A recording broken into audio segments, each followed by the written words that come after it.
Hello and welcome to another update video about Solana. So I'm repeating myself here this morning, but they are all moving in a very similar way at the moment. They're all moving at following pretty much one wave count at the moment. The main cryptos here, the higher market cap cryptos, and we can also see here Solana, as already indicated here in the last video, on its way further down.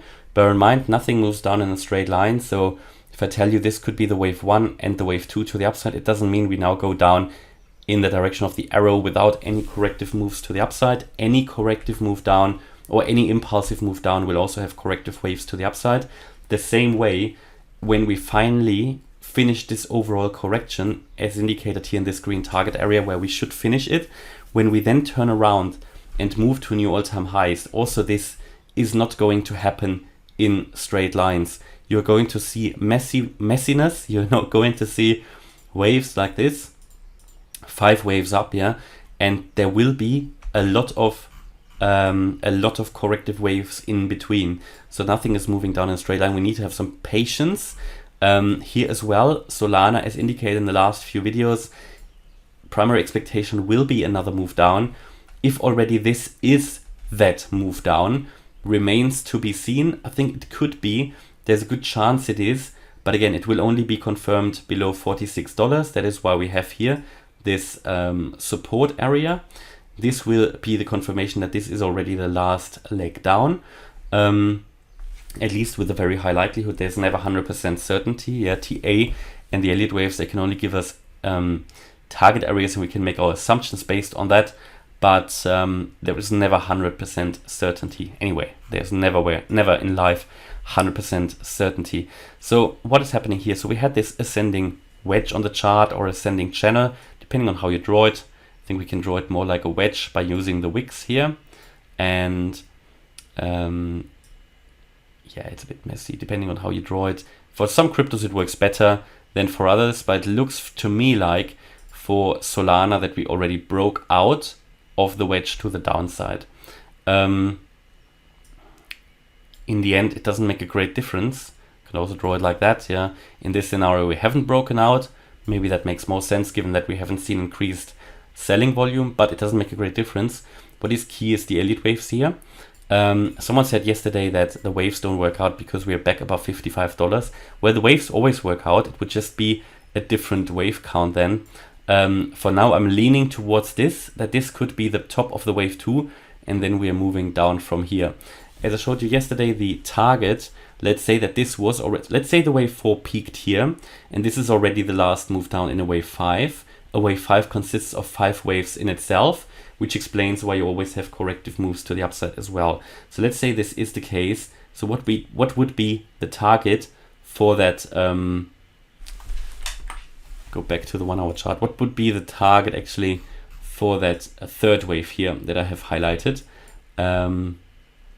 I'm just thinking need to think about, this was wave 1, A, B, C. Yeah, so the wave 2 would be up here. Yeah, so far it's working from a wave count point of view. Absolutely, it does. So the target for a wave 3 would be $47 roughly. I haven't made it 100% accurately, but roughly $47. That would be the minimum though. I think yesterday I told you 49, but it could be that that wave went a bit higher after the video. It doesn't matter in the end too much, but roughly $47, $48, $49. So where that support is anyway, this would be the minimum target for the next imminent wave down for the wave 3, which again consists of corrective waves. So again, it won't happen in one line. So we could argue that, yes, this was wave 1, 2. This was within the wave 3, another 1, 2. Yeah, so here you will also have 1, 2, 3, 4, 5. That would complete that wave 3. And then you have another larger wave 4 up and a wave 5 down. So this is how it is.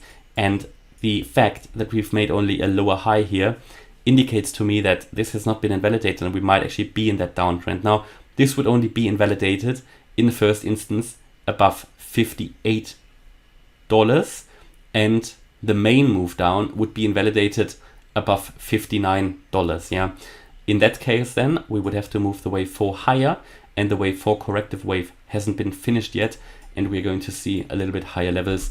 And as I showed you here in previous videos, a logical level of resistance would be this zone between 60 and 62 US dollars. And so far also Solana did reach here its target or its minimum requirement for such a wave 4. Showed you that in the previous video, and all we need to do now is to wait, be a bit patient, and really strong move down I would expect below $46, you know. For now, this is still a little bit too early to say, but for me it's looking like, especially as we are making here now a series of lower highs, it could really be that we move down here. But bear in mind, I'm not saying to you this is guaranteed going to happen. It's not confirmed yet. The likelihood for that increases only massively if we go below $46. And in the first instance, we would need to get back into the target area anyway, which starts at $55. So we're currently just fighting with this support level. Yeah, so that is very important.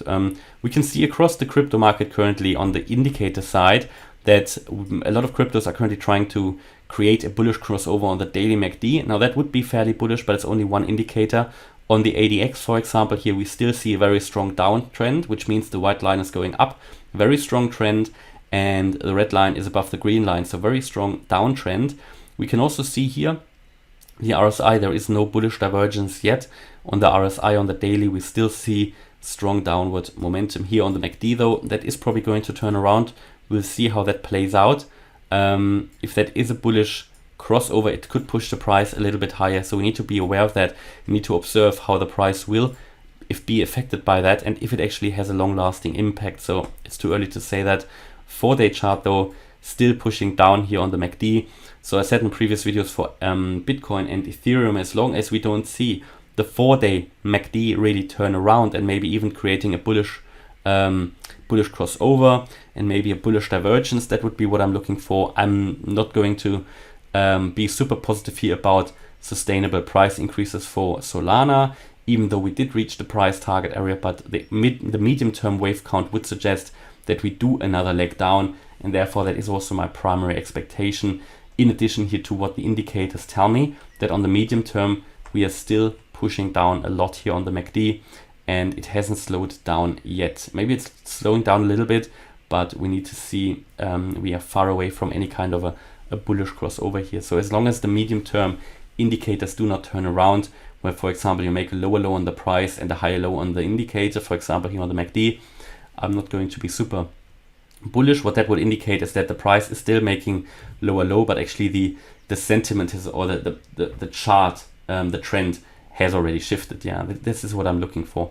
And then above or below $75, I'm not really keen to talk about sustainable price increases. Anyway, that would be still early, because the next wave up should take us to, well, at the minimum actually the all-time high. That is the next larger wave up, but ideally we want to look at $450, yeah, for the 1.618 FIB extension, which is here. Yeah, that would be the minimum target actually. Okay, so that is currently my view about Solana. Hopefully you liked the update. If you did, please hit the like button, leave a comment and subscribe, and maybe even check out the trading course that I'm currently offering on the website and the channel membership. And also make sure you follow us on Twitter and Instagram. We're getting much more active on there. And this year we've been quite active on there already, getting much more active in the next few weeks. And so yeah, make sure you follow us. Links in the description to that. And please make sure you don't follow any scam accounts. Please only use the links in the description. Thanks a lot for watching. Bye bye.